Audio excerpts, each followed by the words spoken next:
warmaanta hees baan muuqaal u qabanaya waa daway sawirkaaga shidan daway sawirkaaga shidan shalaan damcaynaan dhajiyo shanbaabuur baan ku dayey ku shaaci markaan isidhi indoobshu miyaan ka baqay daway sawirkaaga shidan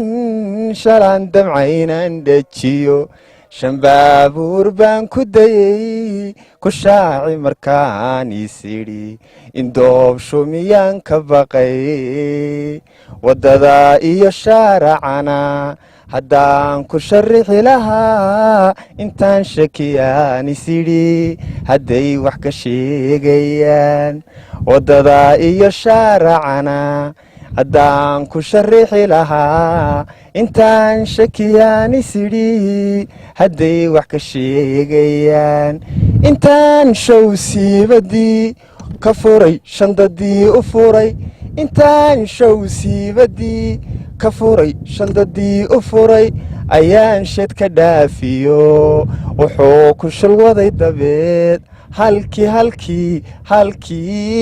halkii ugu shacab badnayd yaa intaasaynu kusoo gabagabaynaynaa wasalaamu calaykum waraxmatullahi wabarakatu la socda heesaa bedelaada badan de waa dhammaantiin waxaan u mahadnaqayaa saaxiibka cabdiwaasac oo duubaya de waa bilaahi tawfiiq